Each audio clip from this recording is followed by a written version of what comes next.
Bonsoir Fatima, mesdames, messieurs, bonsoir. L'arachide au menu ce soir, à vous de choisir votre plat. Nous en assurons le service avec le président du conseil d'administration de la Sonacos, Youssou Diallo. Bonsoir. Bonsoir Mamadou. D'abord, à combien s'élève exactement la production d'arachide cette année? La production d'arachide de cette année, sur la base des statistiques qui ont été fournies par la FAO, l'USAID, FUSNET, et confirmées par les structures de l'État, notamment le ministère de l'Agriculture, s'élève à 1 411 000 tonnes. Voilà, donc c'est vraiment une production record. Et dans l'histoire de notre pays, je crois que c'est une seule fois qu'on a eu une production qui a avoisiné les 1 500 000 tonnes, c'était en 1975. Et contre combien l'année dernière? L'année dernière, on était aux environs de 997 000 tonnes d'arachide. Donc vous avez vu que c'est une production, c'est un bond qui n'est pas loin de 50%. Quels sont les facteurs qui ont contribué à cette production record, comme vous le dites? Les facteurs, c'est d'abord le fait que l'arachide est devenu une spéculation attrayante, parce que les gens, quand ils gagnent, c'est des opérateurs économiques rationnels, les producteurs comme ceux qui font la commercialisation. Quand ils se sont rendus compte qu'il est possible de gagner de l'argent au niveau de l'arachide et que l'arachide était devenu une spéculation intéressante, les gens se sont rués vers la production d'arachide. Maintenant, il y a eu aussi les bonnes politiques menées depuis presque 2012 par le gouvernement, notamment dans le domaine des semences. Souvenons-nous-en, en 2011, on était à 6 000 tonnes de semences sélectionnées. Aujourd'hui, on en est à un peu plus de 55 000 tonnes. Et on sait que les semences représentent au moins 40% de la productivité au niveau de l'arachide.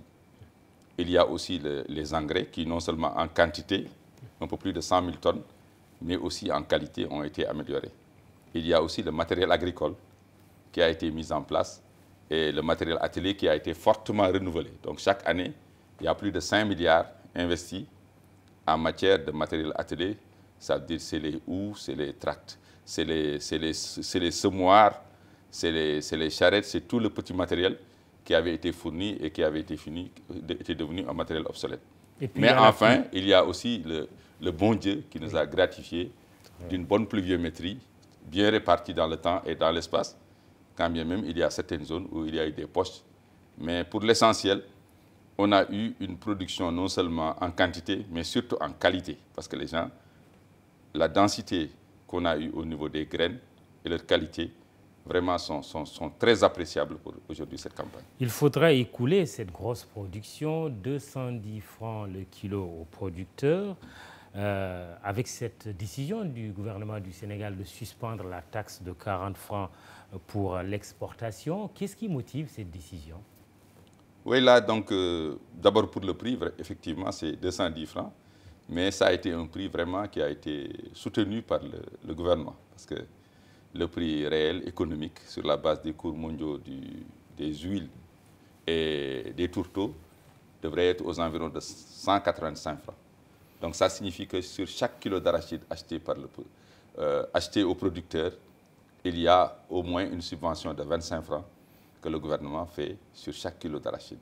Donc c'est un transfert net de revenus et extrêmement important au niveau du monde rural. Maintenant, pour ce qui concerne la taxe, effectivement, nous avons aujourd'hui presque une espèce de retournement de tendance. Parce que l'année dernière et les années écoulées, nous avions un problème d'approvisionnement des principaux acteurs, en particulier des huiliers. Parce que nous avons eu une campagne, c'est la campagne 2015-2016, où l'ensemble des huiliers réunis n'avaient pas pu collecter 40 000 tonnes. Au moment où les exportateurs de graines vendaient à l'extérieur plus de 300 000 tonnes. Et l'huilerie sénégalaise s'est trouvée vraiment menacée. Et puisque le gouvernement estime que non seulement il faut développer les exportations, mais aussi il faut consolider la chaîne de valeur arachide. Ça veut dire tout ce qui va de la production jusqu'à la transformation, jusqu'à la consommation finale. Parce que c'est la transformation, le développement de la chaîne de valeur qui va permettre non seulement de permettre à notre pays de gagner plus de valeur ajoutée, donc plus de points de croissance, mais aussi de créer plus d'emplois, mais aussi même à notre fisc qui en a besoin de collecter plus de TVA, plus d'impôts. Oui, mais cette taxe a été suspendue cette année. Cette taxe a été suspendue mais parce que... Mais est-ce que ça ne donne pas l'impression qu'il y a un tâtonnement aussi? Non, non, non, non, non, parce qu'il n'y a pas de tâtonnement parce que vous le savez, il n'y a pas plus incertain qu'une campagne agricole. Parce qu'il y a deux facteurs d'incertitude. Le premier facteur d'incertitude, notre agriculture est une agriculture qui dépend encore fortement de la pluviométrie. Et la pluviométrie varie d'une saison à l'autre. Mais aussi, il y a les cours mondiaux, parce que nous dépendons aussi du marché mondial. Et de l'année dernière à cette année, il y a eu presque un effondrement des cours des huiles et des tourteaux sur les marchés mondiaux, en plus de la chute du dollar, parce que ces transactions sont libellées en dollars. La valeur de l'arachide a chuté. Sur les marchés mondiaux. Oui.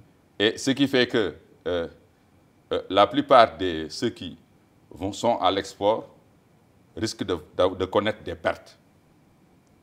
Et heureusement qu'au Sénégal, par exemple, pour les huiliers, il y a le protocole État-huilier qui permet de soutenir les huiliers avec la convention État-huilier sur la base du bilan de campagne. S'il y a des pertes, il y a un niveau de subvention qui est opéré par l'État pour équilibrer un peu les comptes des huiliers. Mais in fine, ça découle du soutien qui est effectué au niveau des producteurs. Ce qu'on ne dit pas et ce que vous ne dites pas encore, c'est que les Chinois ont boycotté le Sénégal à cause de cette taxe.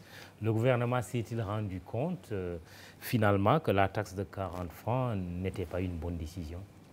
Non, non, ce n'est pas cela. Je crois que les Chinois d'abord n'ont pas boycotté. Les Chinois sont des opérateurs économiques rationnels. Aujourd'hui, sur la base des cours mondiaux actuels, oui.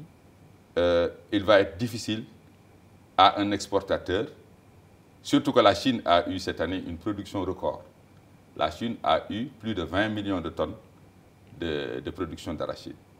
L'ensemble des autres pays concurrents, l'Inde, l'Argentine, les États-Unis et même le Sénégal, on a eu presque partout des productions records. Donc on a eu une surproduction et cette surproduction a entraîné un effondrement des cours et le niveau de prix de l'arachide sénégalaise est tel que l'opérateur chinois qui vient acheter l'arachide sénégalaise et qui l'amène sur le marché chinois risque de ne pas gagner de l'argent.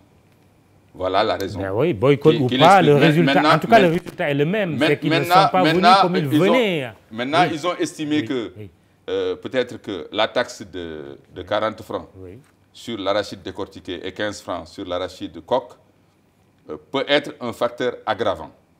Et puisque la politique économique, il y a ce qu'on appelle les politiques structurelles, mais aussi il y a les politiques conjoncturelles qui dépendent des aléas de la conjoncture économique.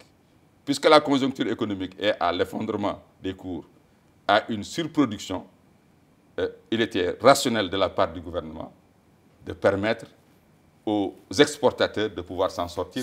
Ce qui signifie que nous n'avons pas de souveraineté sur la fixation des prix.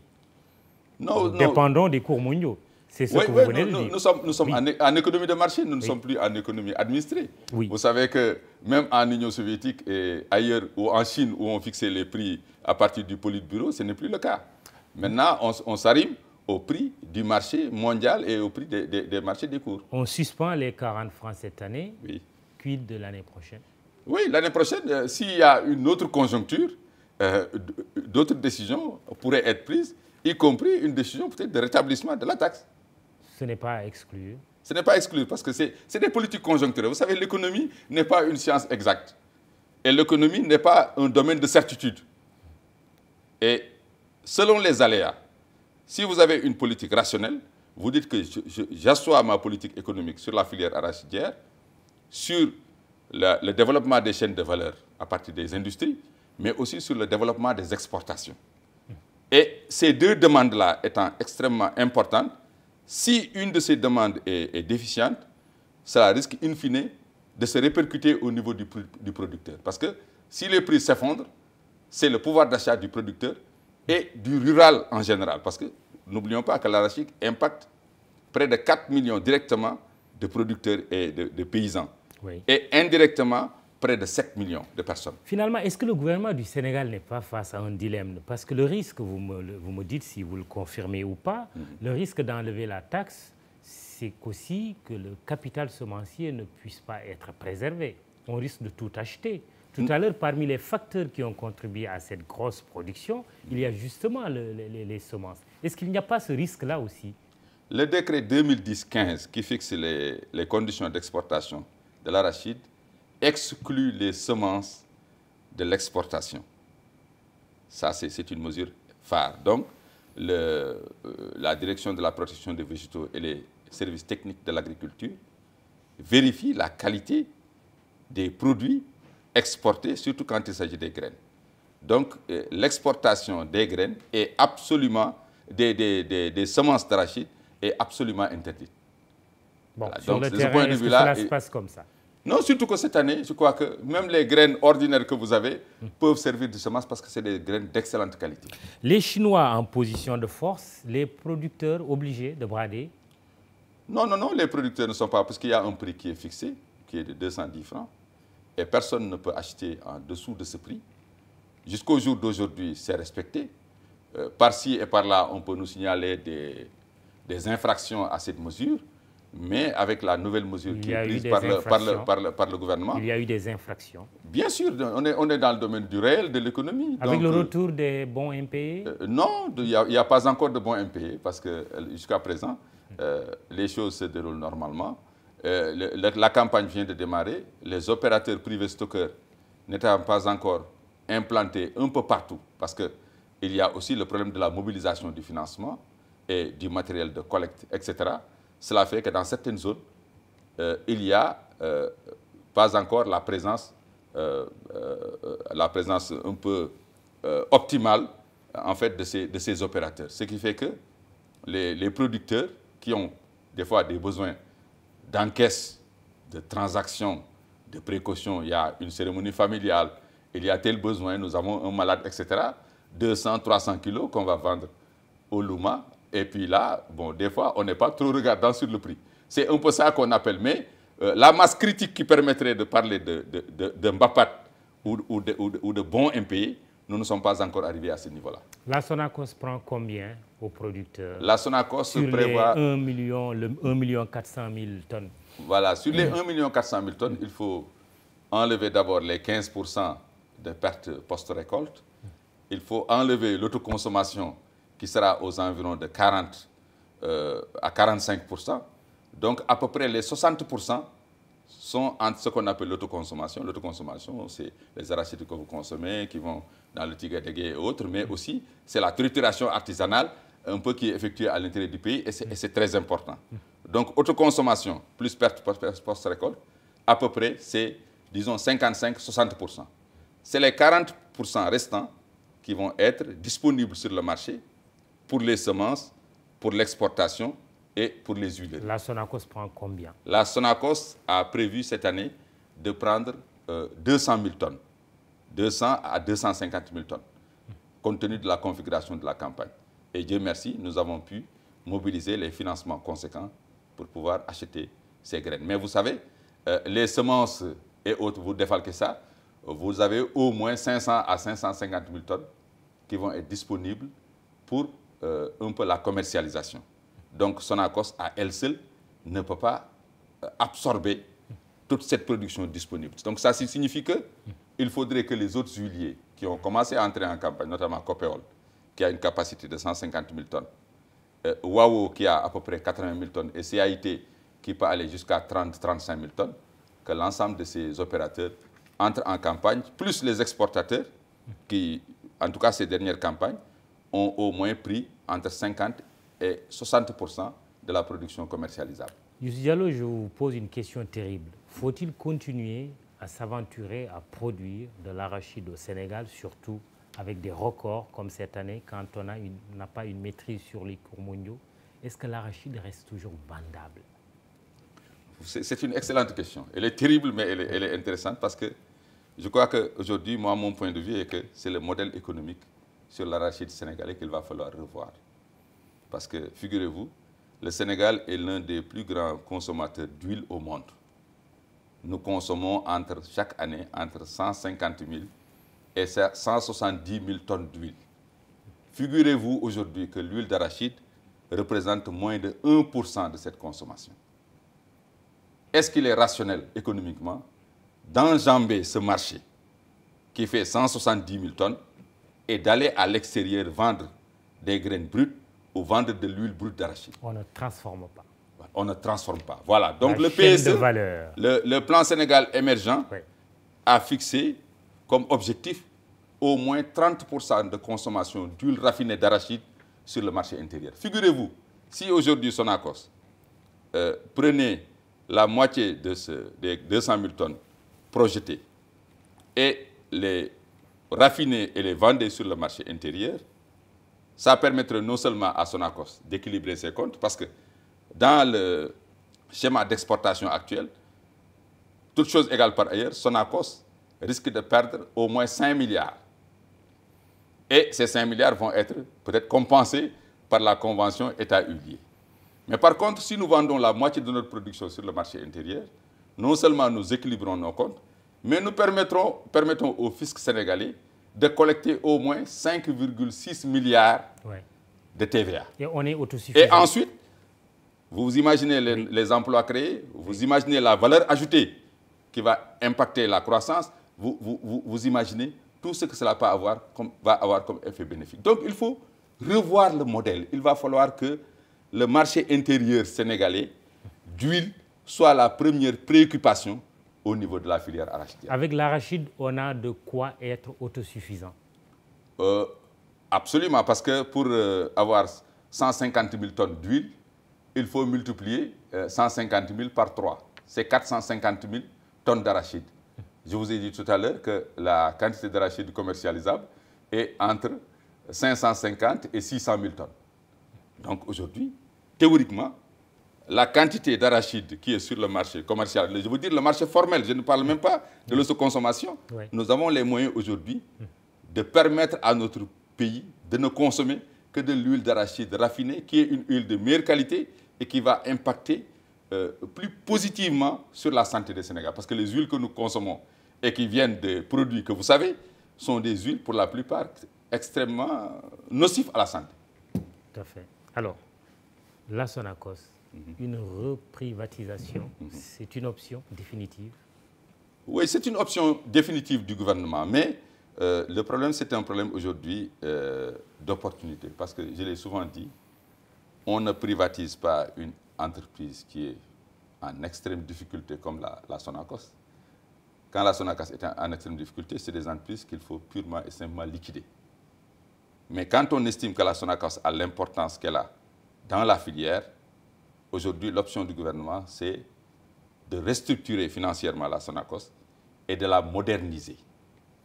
Parce qu'aujourd'hui, la filière arachidière, dans sa configuration actuelle, nous constatons que l'ensemble des huileries sont aujourd'hui au bord de la faillite.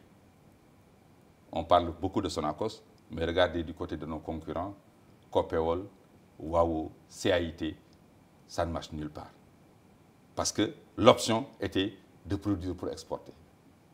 Aujourd'hui, sur le marché, à l'exportation, notre arachide n'est plus très compétitif. Par contre, sur le marché intérieur, nous avons des prix et des conditions qui permettent à nos huileries d'être non seulement compétitifs, mais aussi, au lieu de subventionner à partir de la convention État-huilier, c'est l'État, avec le renversement du modèle, qui va gagner de l'argent parce que si l'ensemble du marché intérieur est fourni en huile d'arachide raffinée, le gouvernement va collecter entre 10,6 milliards et 11 milliards de TVA par an. Le fond de votre pensée, c'est que vous n'êtes pas en faveur d'une reprivatisation. Je veux dire qu'aujourd'hui, l'heure est à la restructuration, à la modernisation de Sonacos. Nous sommes en train de faire l'étude pour préparer le cahier des charges, mais le gouvernement, qui est souverain, prendra les décisions optimales. Surtout, il y a les bailleurs de fonds qui recommandent aussi une privatisation, comme le FMI, la Banque mondiale. Je veux dire que même au niveau des bailleurs de fonds, maintenant, de plus en plus, les gens sont moins chaleureux par rapport à cette à la privatisation parce que le renversement de tendance qu'il y a eu, Parce que nous étions dans un truc où on avait des prix à l'exportation très intéressants. Aujourd'hui, il y a un renversement. Le marché à l'exportation n'est plus très intéressant. Aujourd'hui, le marché intérieur est plus intéressant. Donc, avant de prendre ou de proposer certains modèles ou certains schémas, il fallait réfléchir sur au moins un trend sur quelques années pour voir aujourd'hui quels étaient les véritables. Parce que la Chine, vers laquelle nous tendons pour l'exportation, est un pays qui est potentiellement et qui sera très rapidement autosuffisant. Parce qu'ils sont passés de 15 000 tonnes à 15 millions de tonnes à 20 millions de tonnes. En 5 secondes, la Sonatel coûterait combien si elle était... La Sonacos coûterait combien si elle était à vendre? Non, pour le moment, je ne peux pas répondre à cette question parce que nous sommes en train de faire l'étude, l'audit un peu de la Sonacos et l'étude qui va préparer les termes de référence pour le futur appel d'offres international. Donc vous voyez, d'ici à là, vraiment, il y a un long chemin. Mais pour le moment, notre préoccupation essentielle et première, fondamentale, c'est qu'il faut acheter l'arachide qui est entre les mains de nos braves paysans et de nos braves producteurs d'arachide. Très bien. En tout cas, 1 411 000 tonnes. 411 000 tonnes. Voilà. Production cette année. Le défi de découler toute cette quantité d'arachide. Merci Youssou Diallo. Vous êtes le président du conseil d'administration de la Sonacos. Mesdames, Messieurs, merci de nous avoir suivis encore ce soir. Excellente soirée, excellent week-end de Noël.